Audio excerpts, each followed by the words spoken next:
Hi hello నమస్తే welcome to 24/7 news TV నేను మీ శాన్వి ఈ రోజు మనతో పాటు సినీ క్రిటిక్ అండ్ అలాగే పొలిటికల్ అనలిస్ట్ చిట్టిబాబు గారు ఉన్నారు మనం ఆయనతో మాట్లాడదాం హాయ్ సార్ నమస్తే ఎలా ఉన్నారు సార్ సార్ ఇప్పుడు చూసుకుంటే మన సంధ్య థియేటర్ ఇష్యూ ఏదైతే ఉందో దానికి సంబంధించి మన అల్లు అర్జున్ గారిని అరెస్ట్ చేశారు కోర్టుకు తీసుకెళ్లారు అక్కడ 14 days రిమాండ్ కూడా విధించారు మళ్ళీ మధ్యంతర బెయిల్ అయితే ఇచ్చారు అసలు ఏం జరిగింది ఈ ప్రాసెస్ వాళ్ళు ఒక అత్యుత్సాహంతో ఎట్లాగైనా ఈ జైల్లో పెట్టాలి ఎందుకంటే ఈ మిస్టర్ రేవంత్ రెడ్డికి పబ్లిసిటీ పిచ్చి ఈ తెలంగాణ ఏర్పడినాక తెలంగాణ సీఎం అంటే కేసీఆర్ 10 ఏళ్ళు దేశమంతా పాపులర్ అయింది ఎందుకు ఆయన ఒక పోరాటం చేసి అందరినీ కలుపుకుని ఒక రాష్ట్రాన్ని ఏర్పరిచాడు అందుకని ఫుల్ తెలంగాణ సీఎం అన్నాను కేసీఆర్ ఇప్పటికీ కొన్ని రాష్ట్రాల్లో తెలంగాణ సీఎం అంటే కేసీఆర్ అనుకుంటున్నారు ఇంకా రేవంత్ రెడ్డి అంటే ఈయన అంత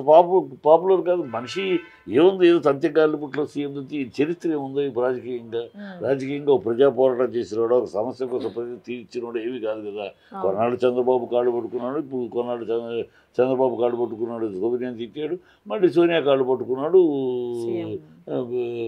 మోడీ తిడతాడు రేపు మోడీ అమిత్ షా కాళ్ళు పట్టుకుంటాడు ఇంకోటి తిడతారు ఈ నేపథ్యం ఉన్నవాడు ఎవరు గుర్తుంటారు అది అతనికి కాస్త ఇబ్బందిగా ఉంది ఎక్కడ కొన్ని చోట్ల వెళ్ళినప్పుడు కూడా తెలంగాణ సీఎం కేసీఆర్ కదా అని అడగటం మహారాష్ట్రలో కూడా కొన్ని చోట్ల ఆయన అడిగారట విన్నాం అది మరి మీరు సీఎం కేసీఆర్ కదా అది అయిపోయింది అయినా సీఎం అని పక్కన చెప్పాల్సి వచ్చింది ఇవన్నీ అందుకు తాను పాపులర్ చేసుకోవడానికి ఏం చేయాలి అందుకని ఫస్ట్ ఆ అమ్మాయితో ట్రై చేశారు నేషనల్ ఇమేజ్ ఉన్న సమంతని అది రివర్స్ కొట్టింది పరుగు పోయింది ఇప్పుడు అర్జున్ దొరికాడు ఒక నేషనల్ అర్జున్ కొడితే ఒక దెబ్బ మా దేశమంతా మన పేరు మారిపోకపోతుంది ఒక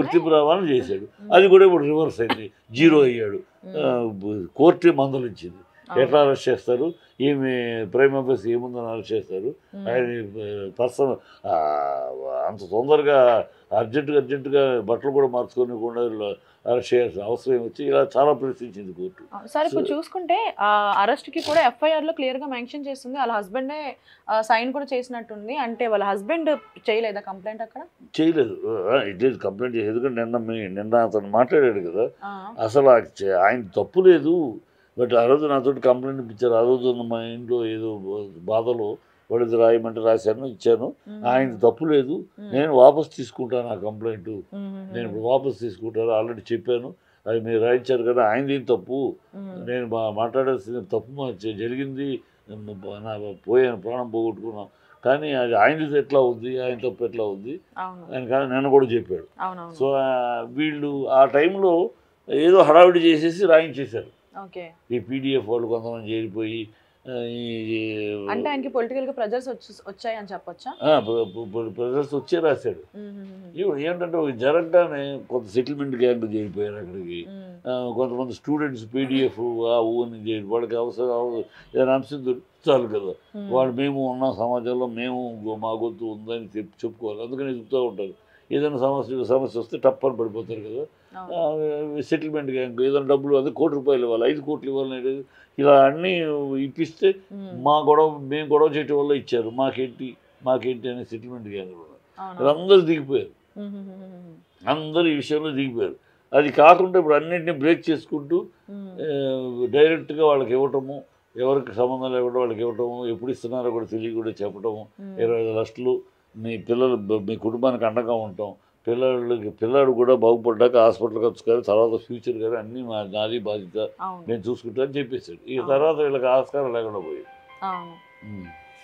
కనుక ఇక్కడ అరెస్ట్ అనేది ఏ యాంగిల్లో చేశారు తప్పు ఒకటిదైతే నింద ఒకటిది ఏంటి వీధి తప్పు పోలీసులు తప్పు 3 రోజుల క్రితం పర్సనల్ యూనిట్ వాళ్ళు పంపించారు మేము వస్తున్నాను మీరు పంపించి ఆయన తీసుకుని దానికి ఏం రెస్పాండ్ ఇవ్వకుండా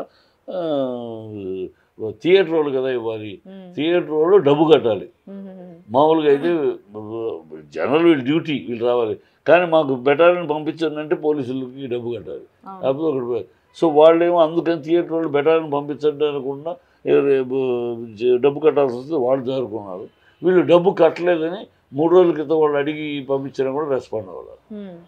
ఈ ఫెయిల్యూర్ చిల్లర రాష్ట్రాలు అంటే అదే తదాప్రభావం ప్రజామ్మ ఎప్పుడైతే ఒక రాష్ట్రంలో ఒక సీఎం సూట్ కేసులు రెడీ చేసుకోవడానికి తాపత్రయపడుతున్నారో మిగతా అన్ని డిపార్ట్మెంట్స్ వాటికి రెడీ అవుతారు. అంతే కదా. ఇక రేవంత్ రెడ్డి కూడా పరిపాలన లేదు, ప్రజాపాలన లేదు, ఏమి లేదు. సూట్ కేసులు రెడీ చేయట ఎంత గట్టిగా మనం అధిష్టానాన్ని సూట్ కేసులు అందించగలం. నాకు పోటీగా కోమటిరెడ్డి కన్నా ఎక్కువ పంపించాలి, లేకపోతే మన పదవి ఊడిపోతుంది. ఈ తాపత్రయం, ఈ గొడవ తప్పితే ఇంకేమీ లేదు. దాంట్లో నేషనల్ ఇంట్రెస్ట్, నేషనల్గా ఇమేజ్ పెంచు, తన పాపులారిటీ పెరగడం కోసమని ఇప్పుడు చూడండి మొత్తం గుజరాత్ ఏంటి, మరాఠీ ఏంటి, అన్ని ఛానల్స్, తమిళ ఏంటి, తెలుగు ఏంటి, అన్ని ఇండియన్ మొత్తం channels arrested. CM Revanth Reddy పేరు వచ్చేసింది. సార్ ఇప్పుడు చూసుకుంటే గతంలో దేవర మూవీ ఏదైతే ఉందో అందులో ఎన్టీఆర్ గారు కూడా ఇట్లా ఈవెంట్ ఒకటి ఉండేటప్పుడు క్యాన్సిల్ చేస్తారు. ఇట్లా గొడవలు ఎందుకు క్యాన్సిల్ చేశారమ్మా? రెస్పాన్సిబుల్ పోలీసులుగా వాళ్ళ పోలీసులు అప్పుడు రెస్పాన్సిబుల్గా చెప్పారు, అయ్యా మీరేదో లక్షన్నర మంది అంటున్నారు, ఇక్కడేమో 2.5-3 లక్షల మంది వచ్చారు, మాకున్న ఇది కానీ మేము మెయింటైన్ చేయలేము, ఇది మా వల్ల కాదు అంటే. మరి ఇప్పుడు అల్లు అర్జున్ గారు వచ్చినప్పుడు చెప్పలేదు వాళ్ళు. ఇప్పుడు పోలీసులు చెప్పాలి మరి బాధ్యత. పోలీసులు మా వల్ల కాదు, ఇంతమంది వచ్చారు, మేము మేనేజ్ చేయలేము అన్నప్పుడు జూనియర్ ఎన్టీఆర్ డబ్బు పోతుంది, ఇంత అరేంజ్ చేసాం, ఇన్ని లక్షల నష్టం వస్తుంది అన్న, ఇన్ని కోట్ల నష్టం, బాగా మొత్తం స్టేజ్కి అరేంజ్ చేస్తే పోతే పోయింది, ప్రజల ప్రాణాల కన్నా మన డబ్బులు ముఖ్యం కాదు, ఓకే సార్ మేము క్యాన్సిల్ చేస్తామని క్యాన్సిల్ చేశారు. అట్లా ఇక్కడ ఏమైనా చెప్పారా పోలీసులు? అల్లు అర్జున్ గారి మిస్టేక్ అయితే ఏం లేదంటారా? ఏమి 100% అల్లు అర్జున్ ఇది ఓన్లీ వెండటా పాలిటిక్స్గా అక్కడ ఆంధ్ర రాష్ట్రంలో అరెస్ట్ చేయాలని ట్రై చేశారు, కుదరలేదు. కనుక ఆయన శిష్యుడు అయిన చంద్రబాబు, ఆ కూటమి అధ్యక్షుడైన చంద్రబాబు యొక్క శిష్యుడో సహచరుడో తోడు దొంగ తెలియదు కానీ ఓటుకున్నట్టు మరి ఏమన్నది కనుక ఆయన వాడుకున్నాడు. ఆయన తాళం వేసి ఇలాంటి యాక్షన్ చేయించాడు. సార్ ఇప్పుడు చూసుకుంటే అల్లు అర్జున్ గారు ఒక ఈవెంట్లో మన రేవంత్ రెడ్డి గారి పేరుని మర్చిపోవడం ఇట్లా జరిగింది కదా, దానికి ఏమన్నా హట్ అయ్యి ఇట్లా చేశారు అనుకోవచ్చు రేవంత్ రెడ్డి గారు? హట్ అవ్వాల్సిన అవసరం లేదు, మళ్ళీ చెప్పాడు కదా, పేరు కనుక్కొని చెప్పాడు. నీ పేరేమన్నా ఇంటర్నేషనల్ పేరు, అయితే నువ్వేమన్నా నిన్నటిదాకా ఆంధ్రదేశంలో ఏమిటయ్యా నువ్వు? నిన్న దాకా కలిసి ఉన్నప్పుడు ఆంధ్ర రాష్ట్రం నువ్వేంటి? చంద్రబాబుకి చెంచా సామంతుడి, అంతకన్నా ఏంటి నువ్వు? ప్రజల పోరాటము, ప్రజల కోసము తెలంగాణ పోరాటము, తెలంగాణ కోసం పోరాడినోడు ఏమన్నా నువ్వు? నీ పేరు ఊరు ఉందో తెలంగాణ పోరాటంలో, నువ్వు ఎక్కడ ఉన్నావు? చంద్రబాబు దగ్గర 2 కళ్ళ సిద్ధాంతంలో దాక్కుని ఉన్నావు. నువ్వు తెలంగాణ ఇవాళ తెలంగాణ మాట నీవేం పెద్ద ఏదో ఇంటర్నేషనల్ పేరులాగా నీ పేరు ఎందుకు కూర్చుంటే ఆయన ఫీల్డ్ వేరు, నీ ఫీల్డ్ వేరు. నువ్వు చెప్పగలవా నా ఇండస్ట్రీలో అందరి పేర్లు? లేదు, ఎవరి ఇండస్ట్రీలో వాళ్ళే. అంతే, అతని ఇండస్ట్రీ మీరు మీ ఇండస్ట్రీ రాజకీయాలని సంబంధం లేదు. నీ పేరు ఎందుకు గుర్తుండాలి? గుర్తున్న పేర్లు ఉంటాయి, నీ పేరు గుర్తుంచుకోవాల్సినంత గుర్తులో ఉండాల్సిన పేరు కాదు. నీవు ఏదో తంతె గాలి బుట్లు అయ్యో తప్పితే నువ్వు ప్రజల నుంచి, ప్రజల ఉద్యమం నుంచి, ప్రజల రాష్ట్రం కోసం పోరాడి అలాంటి చేసి ప్రజల సమస్యల పరిష్కారం చేసి నువ్వు ప్రజానాయకుడు అవలా. సోనియా గాంధీ అలా జుట్టు పెట్టి ఇలా కూర్చోబెట్టింది, ఆవిడ కాళ్ళ దగ్గర కూర్చున్నావు, రాహుల్ గాంధీ కాళ్ళు పిసికావు, అలా తీసి అలా కూర్చోబెట్టింది. కూర్చోని కాంగ్రెస్ కల్చర్ ఇది, ఎవరు కాళ్ళ దగ్గర ఉంటారో వాళ్ళని తీసుకుని సీఎం చేస్తూ ఉంటారు. ఇప్పుడు ఆ కాళ్ళ దగ్గర కూర్చోడానికి మన కోమటిరెడ్డి వెంకటరెడ్డి రెడీ అయిపోయాడు. సో ఆ కాళ్ళ దగ్గర నుంచి ఇప్పుడు అసలు తీసేసేది ఎప్పుడు కూర్చోబెడతారు? ముహూర్తం, అంతే. ఆ ప్రాసెస్ అంతా రెడీ ముహూర్తం ఎప్పుడు అనేది, ఎప్పుడు రేవంత్ రెడ్డి దింపుతా, రెండో కృష్ణుడు కోమటిరెడ్డి పైకి ఎక్కుతా ఎప్పుడు అనేది త్వరలో తెలియదు. Thank you so much sir.